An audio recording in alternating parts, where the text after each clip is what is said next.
Welcome to No Password Required. I'm your host, Jack Clabby, a cybersecurity attorney at Carlton Fields, PA. And with me is Kayley Melton, the Executive Director of Operations at the Cognitive Security Institute and the Bob Ross of InfoSec. We just finished a great conversation with Rob Hughes. Rob is the Chief Information Security Officer at RSA. Kayley, what stood out to you the most? Well, I have to say, I learned a lot today. Specifically, it was nice to get it cleared up as to whether it's CISO or CISO. I had believed that it is CISO, according to Rob. This is it. We're establishing it today and for all time, which is really, really important to do. It's very important. I feel like this day might go down in history. Rob also shares with us, the vision and how close we are to a passwordless future. It's built into the name of the podcast, Kayley. It's built into the name of the podcast. Mm-hmm. All right. You heard a little bit about what Kayley and I took away from the discussion. Now let's see what Rob has to say.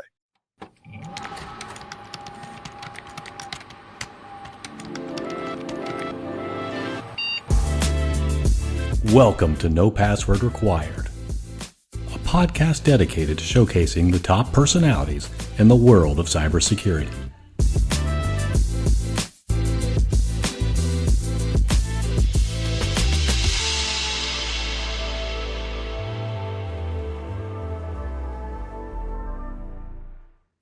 Welcome back. Our guest today is Rob Hughes. Rob, welcome to No Password Required. Thanks. Thank you for inviting me. I love the title of the show. No, we're going to ask about the passwordless future, Rob, for sure. That's where we all want to be headed. We want to get started, though, a little bit about your current role as the CISO at RSA. I mean, when Kayley and I were thinking about it, it's sort of like being the chef at a chef's convention, right? Like what's it like being the security lead at a company of security experts? Well, I think it can certainly be a little bit intimidating. There's so many different aspects of security, different specialties. Our focus is identity, which is like one kind of specific area. So there's a lot of expertise in that within the company for sure, and a lot of broad-based capabilities. But I kind of go back to that old adage: if you hire people that are smarter than yourself. So the good thing is I have a lot of smart people around that, we can talk about things if we get stuck or need some more opinions. Do like conversations you have about identity management, do they go more easily at RSA because you guys have sort of solved it? Or do you think they're more challenging because everyone has to weigh in? I think it's absolutely more challenging because there are so many thoughts and, so many sort of opinions around, ordering of things. It's sort of like back in more of the IT days, like some of the hardest discussions we had were around like naming conventions. It's like, you'd think that would be straightforward, but it's like, all the servers, everything's working great, but that naming convention, like just, people get fist fights over that sometimes. So. It's not just, named after Sylvester Stallone movies and just go with that. No, or planets, the usual suspects. And how do you balance the parts of your job now that are, securing the internal enterprise against that responsibility for making sure that the products are working right and are securing people? Yeah, it's kind of I won't say unique because there's other people that work at other security companies, but it's kind of a neat, kind of juxtaposition of those things because you're trying to secure your corporate and dev environments. Then you have your product too. So we're doing all of that, but I kind of think of it as this triangle where it's like at the top of the, you have your product and your corporate, and at the very top, the thing that kind of links them together is using your own tools and the corporate environment. So you get this kind of nice feedback loop of like, hey, that's not working for us too well and the security team. So it's probably not working for other customers as well also. And so we get a nice feedback loop going. So it's kind of fun in that respect. It is like back to the chef metaphor. It's like if if you're running a fast food company and no one's eating the food, it's probably a sign, right? You got to make sure that you're doing it, that people want to enjoy that product. Yeah.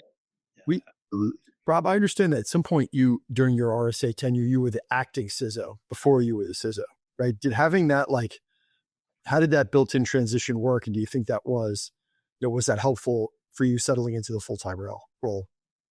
I think it was definitely helpful. Before I was acting CISO, I was reporting to the CISO. So, I was really focused on the cybersecurity side of things, but I had a pretty good compliance background. I kind of think of those like the two big halves sometimes of the CISO role. And I had been shielded from a lot of the compliance stuff at the corporate level. So once I kind of got into that acting space, it's like, okay, now I'm getting more exposed to some of those things. So it kind of gave me a time to get a bit more involved in that stuff. But you always get the responsibility, or oftentimes you get the responsibility before you get the job role. So I viewed it as a positive thing, although I'd be happy if it went a little faster. But it's all right. Rob, I imagine you learned a fair amount, coming up to this role. Are there any lessons that's, something you learned the hard way maybe that still sticks with you today? Yeah. I mean, I think it's trying to go, even kind of further back, I used to be more technical, hands-on the keyboard and I would kind of lead some teams and things. But then I got to that scary spot where it was like, hey, do you want to, maybe you should manage, or maybe I should be a manager. So it's sort of that transition. I really learned hey, not everyone has, works like me. Not everyone, has the same work ethic. Not everyone has the same opinions. So there's a lot of differences you get when you're managing people. And you realize okay. And also just, it's just sometimes your communication, you're expecting, well, I can communicate with myself really well. I know what I want to do, but to express that to others, okay, now you need to bring that understanding to them. And just remember there was some executive somewhere in my career or at some meeting, and he said, I have to how many times do I have to tell people something before it sticks and registers with them? And he said 4 times. He's got to tell them 4 times. And I definitely talk to technical folks that if they tell you something once and you didn't get it, they're not going to be happy with you. So it's kind of bridging that gap a little bit is fun. So you co-founded geek.com early in your career, and that kind of gave you early credibility in the tech world. How do you think that visibility shaped your career trajectory? Yeah, so it was certainly an interesting time. And I started it with 2 brothers, Joel Evans and his brother Sam, and it was really the 3 of us were the ones that kind of ran it and got that together. And I was the one that was always on the technical side, making sure that everything ran. So getting the servers, we didn't have the cloud so much. Hey, buy the server and put it into a data center and make sure it runs 24/7, and you get to withstand the attacks from all the internet. We're going to try to log your SSH server, 10,000 times tonight, and your log file is going to get really big and all that fun stuff. So, I think we were kind of somewhere in the medium to small size of some of those tech news giants. Some of them are still around today. You see Ars Technica and Slashdot. They probably knew of us a little bit at the time, but we got that great name, geek.com. We started out with UGeek because someone else owned geek.com, but it turned out the person that owned geek.com was a town over from where we live. So we were able to kind of get a little rental agreement going and say, hey, wow, how much could we get from you? And, and the guy who owned it worked for, a big publishing company that's still around. And he got it as a gag gift at some sort of event they had. So And today, strangely, they own the name again. But after we sold it, it went like 4 hands. And so don't look at it today and think of me, please. It's a but just from the technical chops, like I think I learned a lot, like kind of having to keep something available 24/7 and being the sole person responsible for that. I think it kind of served me well. I mean, I had some background in that on the IT side. And yeah, I mean, I think writing about technology every day does give you some, some credibility in the space, for better, for worse, depending on how good your writing is. But I think it was always something I could kind of mention back to people like, hey, I was involved in this, and it's a fun name. It's like, I don't know if you guys know what a geek used to be or not. I'd be happy to meet you, but it was this guy at a circus. If you think of sort of the old freak shows in the 1910s, way back then, they would like bite the heads off of chickens. So that was where the name came from. Kind of gross. Sorry, but Yeah. But then it came to mean like someone who's like obsessed with technical piece of things, like, and it was cooler than nerd. I'll always say for it. I agree. That would be a fun story, like trace it, just to trace how it got from the original meaning of geek to the current one, right? Just so different. Exactly. Not the Yeah. I think it was like someone started saying technology geek, and it sort of meant, I think, someone that was just like kind of obsessed and maybe focused, like maybe think of someone a bit more introverted, like you're just like, so hyper focused on this thing. But yeah, it was interesting, like techno geek or technology geek. I think that's kind of how it got started. Yeah. It's interesting to think about what it was like back in the early days of the internet. What was it like launching a startup during that time period? One of the wildest moments in the internet's history. Yeah, no, it was pretty fun, and we were self-funded, so we I left my job to kind of run with it at one point, and I just remember trying to budget out like, okay, my money will last this long for rent, and like might have to eat like McDonald's more often and things like that. Like, were going through my head, and I was like, yeah, let's see how deep my credit card debt goes. And yeah, it was, I mean, and that's kind of like probably common for a lot of startups even today.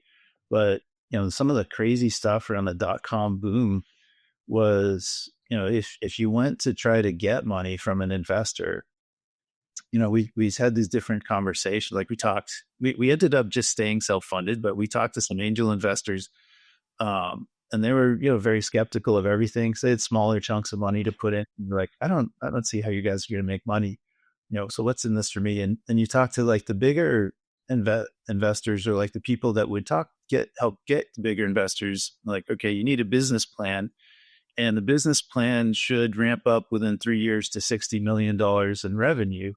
And that was in the 2000s, so, and it's Right. really, like, okay, I can do it. purchase lottery tickets. Starting out of our little like tech news business, like it was a little nuts. And then, we ended up selling the business, but we also got offers like that varied pretty wildly. And, there was one early offer that was like all cash, and we weren't ready to sell. And we always look back at that. We're like, oh, maybe we should have taken that. So we were making like, at some point through that process, we were kind of working, that plus our other jobs. And we had a lot of, other folks kind of managing it part-time, and writers and things. And so it was a nice supplemental income while it lasted. Yeah. Thinking about the early days of the internet, and let's move to the future. And so RSA's big goal, or one of RSA's big goals, is to have a world without passwords. Why is that so important? And are we actually close to seeing a world like that? Yeah. So I'd say a few thoughts. Like I think we're closer than ever. So the first digital passwords came about in like I think it was the 1960s. There was like MIT's technology lab where they maybe even like 1961 if I remember. But and immediately once those were released, it's like people printed out like here's all the names and passwords, and they start into stuff. So we still have those challenges like today, and it was kind of shocking. Like last year, we saw there's a big storage company called Snowflake. It's widely published, so I'm not trying to talk bad about them, but they had a good practice for multi-factor authentication. Like they had it available, but they didn't require it of their customers. So a lot of the customers were like, that's hard. You turn that, we don't want to turn that on. So there turned out to be huge amounts of password spraying attacks and things where people were able to use like cracked passwords to get into those storage accounts, and it caused a lot of mess for a while back in 2024. And I think some of the, like there, I think that was kind of like a realization point or tipping point, a little bit of like, hey, we really need like secure vaults here. Like MFA is required now, great, but like, hey, what's beyond that? Because you still have what I think of as password risk. That hey, if MFA ever gets disabled, or you fall back to some authentication mechanism, which is possible in different scenarios, that hey, that password becomes like what you're reliant on. So we're looking at, and we're typically selling to enterprises, not so much on the consumer side, but we see what goes on the consumer side. And like really, like you look at the giant big companies, big platforms like Microsoft and Google, like they're really like jumping into passwordless and passkeys, for the FIDO Alliance. And there's, they've given examples of having millions or even billions sometimes of these passkeys in use, which is great.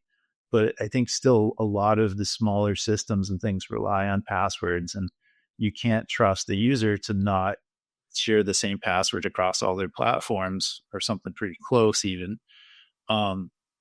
So when we look at that, we said, well, look, the big, to eliminate that password risk quickly, going to FIDO passkeys, great, they're phishing resistant, but to get just to get away from password risk, to go passwordless first is kind of a step in evolution for a lot of enterprises, because the enterprises have a lot of these little identity silos all over the place, technical debt, and it's hard to manage all of that and to bring everything along at the same speed as like one of the big tech giants could be like, hey, we're going to switch over next week. You guys all have to agree to hit that button. Okay. That works in some cases, but a lot of times it's more nuanced in the enterprise space. What do you think is the tipping point for mass adoption of a passwordless ecosystem? So I think we're sort of at it, or we've hit it. Like I think I always go back to the Snowflake incidents and the for the highlighting the sort of bringing this like risk of passwords back to the forefront, and then the huge push towards phishing resistant FIDO passkeys right now happening with consumers. So like if you think of it like, all right, like my parents or my grandparents like could might know what a passkey is now. Like we're getting closer to that. So I feel like we're at the beginning of the tipping point. Like I think if you think of the lifespan of passwords, like at least electronic ones goes back to the 60s. So we've got like 60 plus years of these things. So the tipping point's going to be spread out a bit as well. I think it won't just be one thing. It'll be a bunch of enabling technologies that are now there, like using hey, nowadays everyone has a smartphone, and it can do facial recognition, and now the smartphone makers are requiring that it actually is in place by default in most cases. So you can start to rely on things like that to to augment your and to create the space for passwordless in your ecosystem. So that's what a lot of enterprises are doing. That's how we do it. We use those like to join standards and technology and push on those standards. we've talked about a bunch of different facets of what your career path has been like, and I'm sure we haven't touched on everything even. It certainly has included a lot of unique roles, we'll say. Which one do you feel has demanded the most ongoing learning, whether that's formal or informal? Well, for me, I think it's definitely the security space. Like that's easily like the space I would go, and essentially like this role and the roles before. So I've been at RSA about 10 years, and I've been in the security space at RSA most of that time, like covering that. And I've had roles before that I worked in the security space. I had security teams, but I was always straddling somewhere between IT and security. So some of these the security certifications. I mean, now there's literally hundreds of them out there. So, but it's like there's some core ones like CISSP and CISM, and those require a lot of like rigor and study to understand the space. So I think that requires, for me, it was like, I didn't get into a ton of IT training. I kind of learned on the job for a lot of that stuff. But with security, it's like, hey, this is this kind of like I finally picked this a bit of a specialty. So like let's kind of dig in and learn that. And I was formally trained in computer science, but back then that was like algorithms and programming languages. So Right. there wasn't a cybersecurity course at Brandeis University. It's like there are now, but that Yeah. like, hey, just computer science, and you figure it out. Yeah.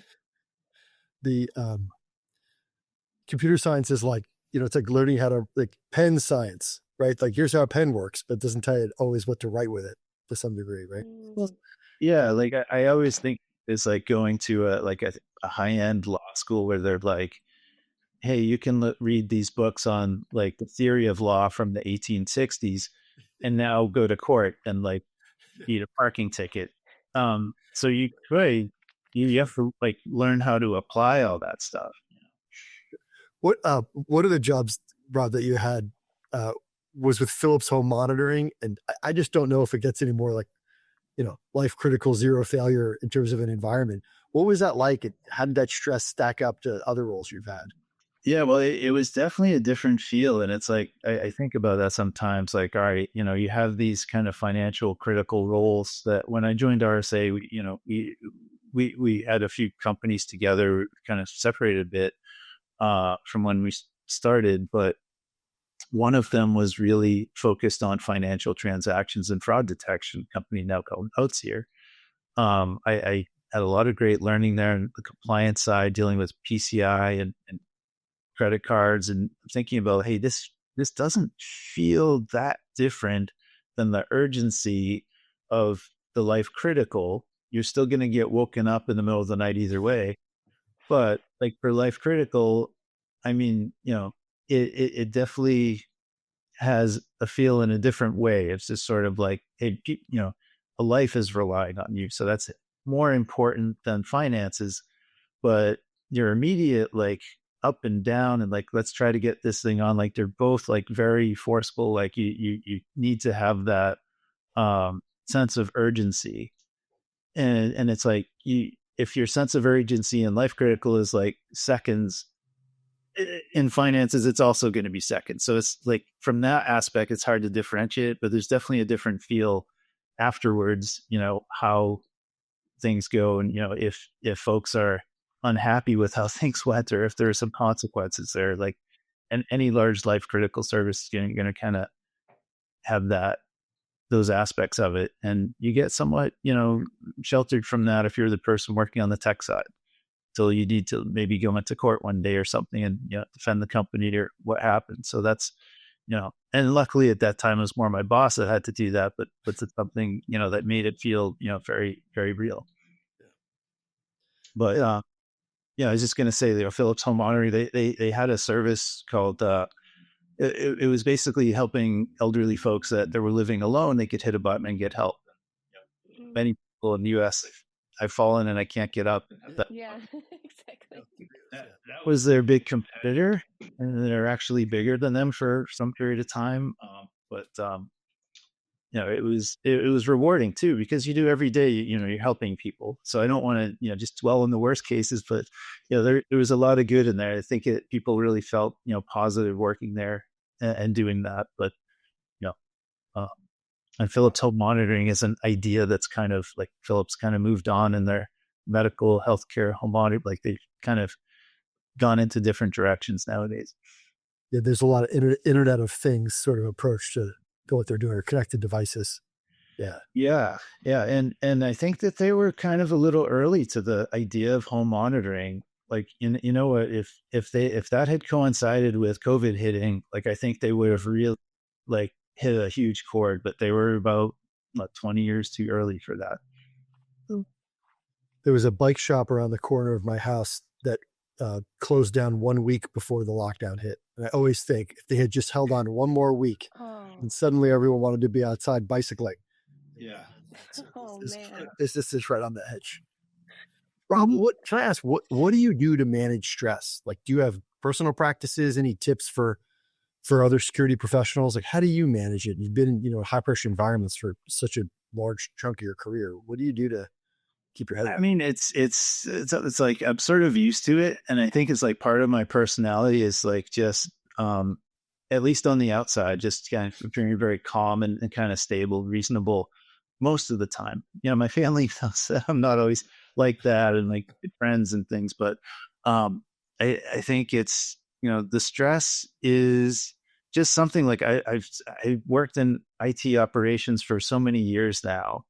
That's just kind of in your head, part of the job. And, I think of, sometimes I think about like, I like to call them like CISO moments or something. So during the day, you have 1 or 2 of these where you're like, like, no one else in the company is exposed to this or is responsible for this right now.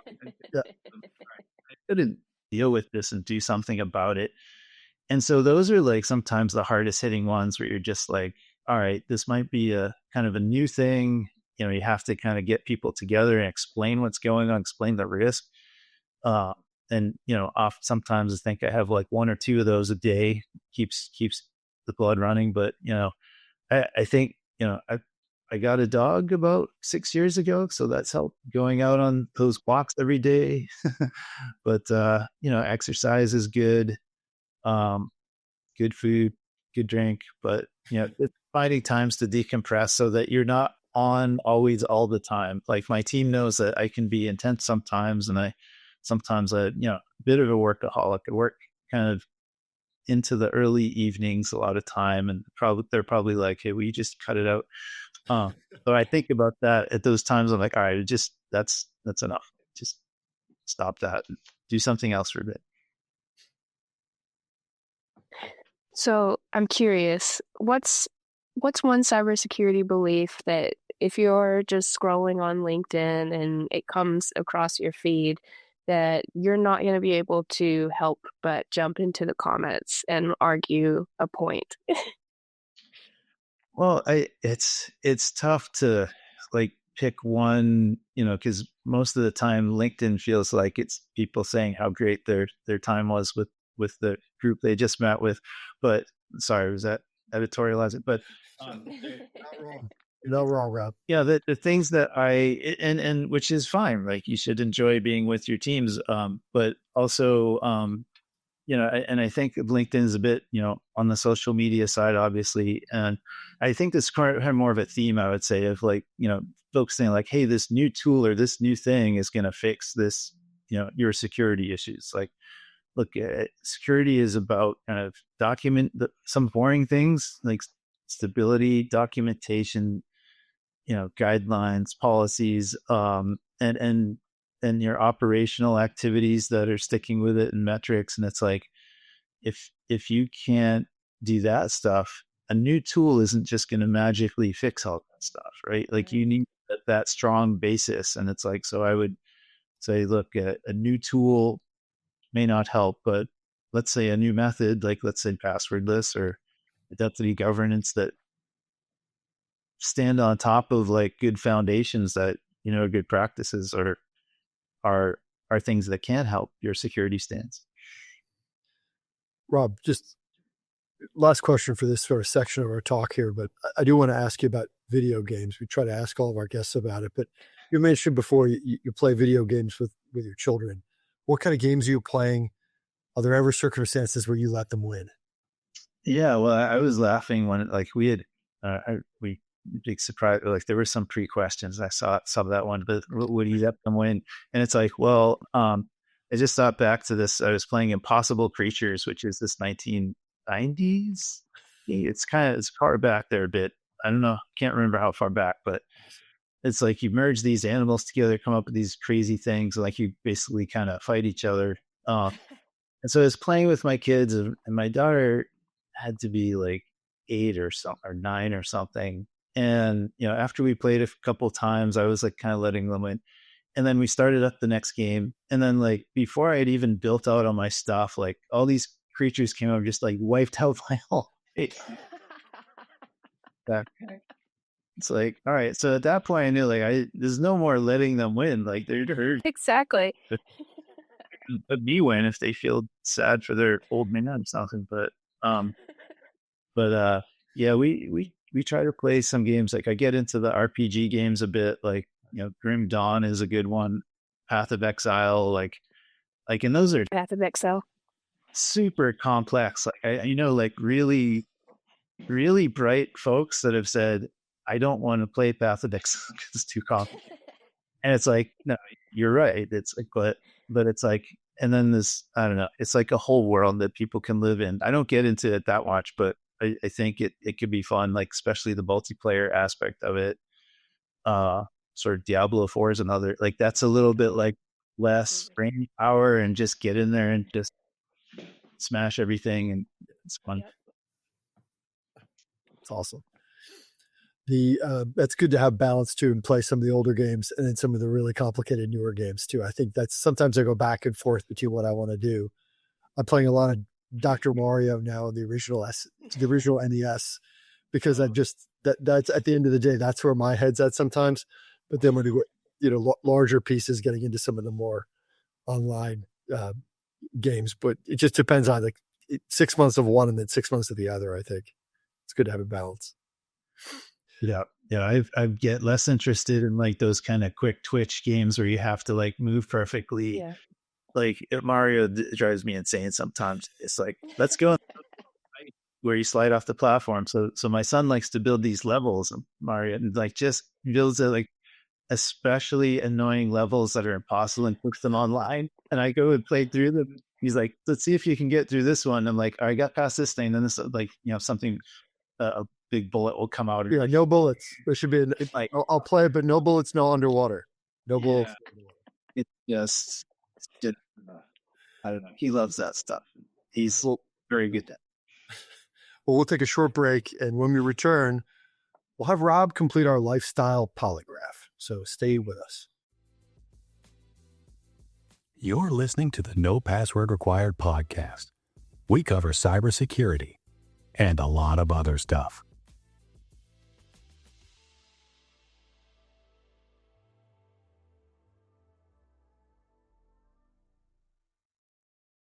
Welcome back. As many of you know, the Lifestyle Polygraph is a test used by the federal government to determine if a person is worthy of learning some of our nation's most important secrets. Here, though, we use this technique for slightly lower stakes to determine whether our guests can join our fantasy cybersecurity squad. Rob, are you ready for the Lifestyle Polygraph? I am ready. All right. Question 1. Would you be more likely to recommend a career in CISOing to a friend or a foe? Well, it was a hard choice, but I'd say, look, I think I'd say a friend, because we need good people. We need people that like care about security, and and I think mentoring folks, like when you get into a position like this, mentoring folks up to that level, even if you end up losing them from your group at some point, like that's worthwhile. And then you kind of build your network that way too. So I hope more friends will join me here. I talked to my kids about going into security, and no thanks, Dad. They've seen what it entails already. I think they'd be good at it, and the drums they'd enjoy it, but they have some slightly different interests. You got to tell them not to do it, and then they'll want to do it. That's very. Do I be authentic, or do I get my outcome I want? I screw those. I'll think about it. Yeah, Rob, is it CISO or CISO? How do you like to say it? I always say CISO. CISO. Okay. I heard you were saying CISO before, but I've heard other people say that. And we're going with the Rob Hughes pronunciation. I think that's the right. CISO. Yeah. I'm from Boston. Bought some cars,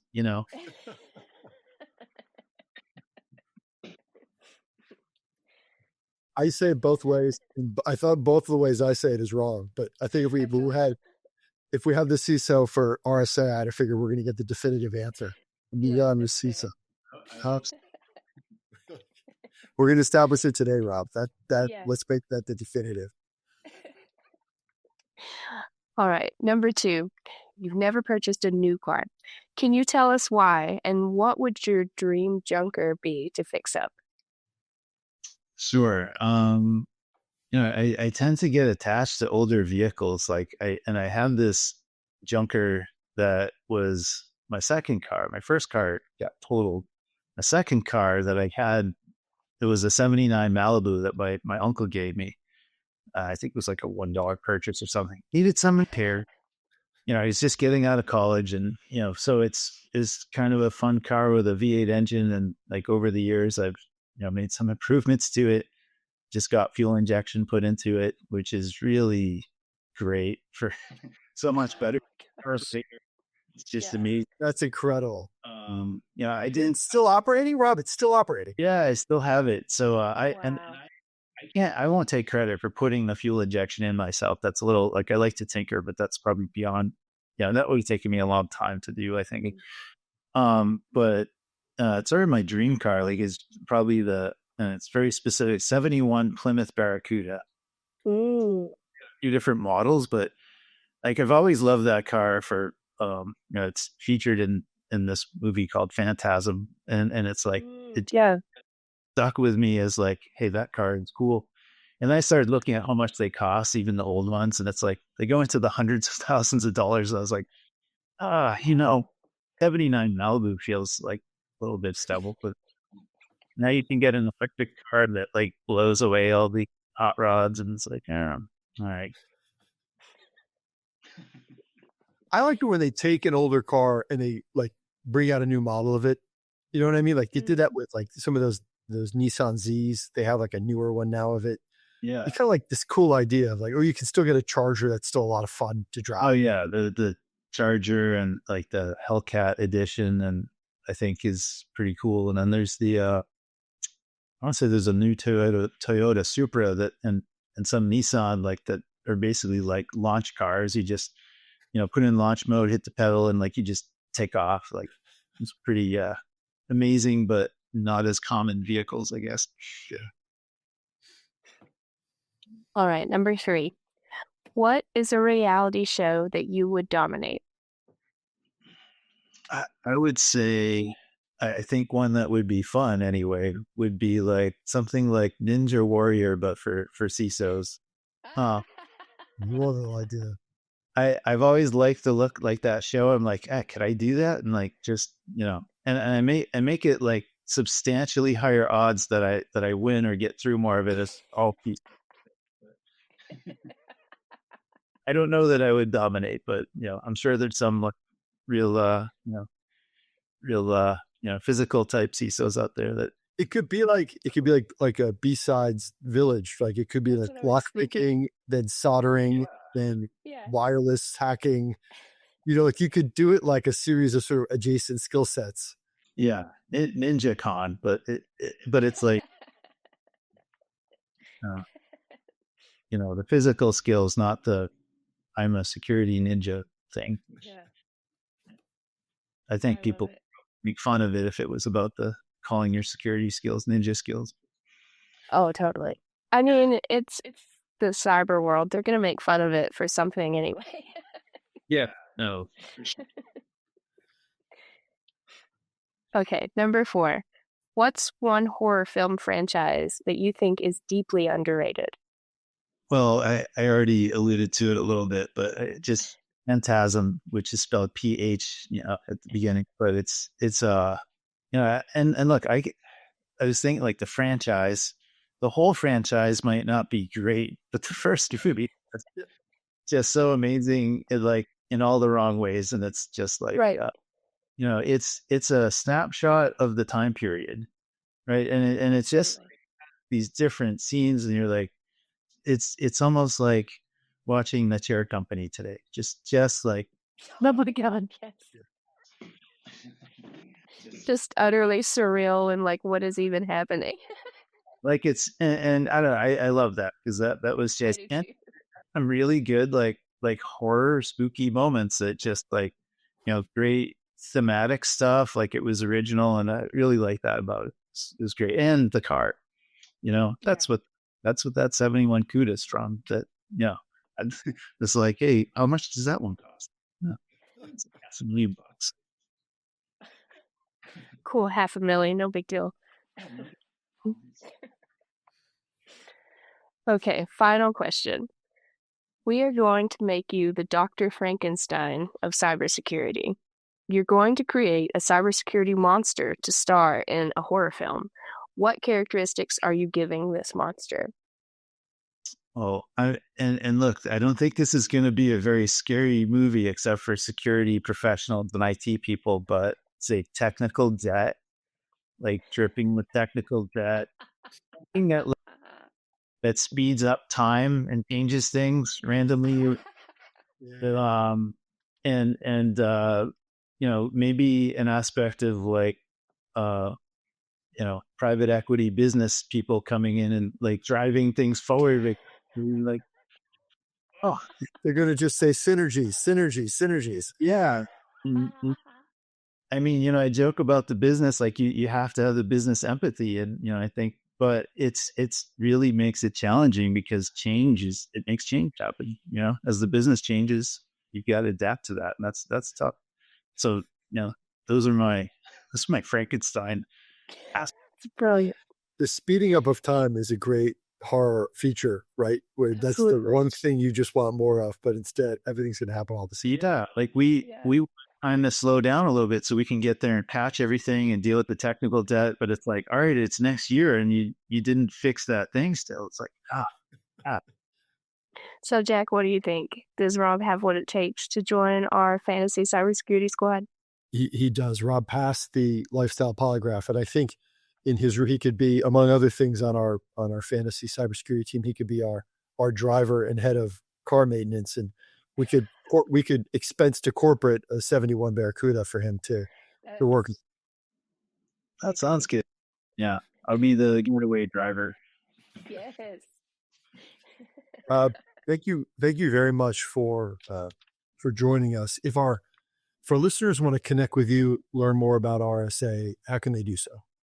Well, we're LinkedIn is probably the best way. I'm on LinkedIn, and RSA is on LinkedIn. So we post a lot of things about, not just product, but also just things, guides around identity and passwordless, and sometimes we'll do surveys as well. So, and I think we get a lot of great feedback on those. So we try to kind of push that thought leadership and intelligence of, around the space we're in, back out, and we do go to a bunch of the conferences. So, if I see you guys there, happy to say hi. Excellent. Well, thanks so much, Rob. That brings us to the end of our show. Thank you for listening. For the entire No Password Required team, I'm Jack Clabby, and we'll talk again soon. Thanks for listening to the No Password Required podcast. Join us next time for more with your favorite cybersecurity personalities. In the meantime, consider liking, subscribing, and sharing this episode. You can find us on social media at NoPasswordPod. The show is produced by Cyber Florida, and a special thanks goes out to our friends at Carlton Fields and Reality Shift. For more information, visit our website at cyberflorida.org/pod.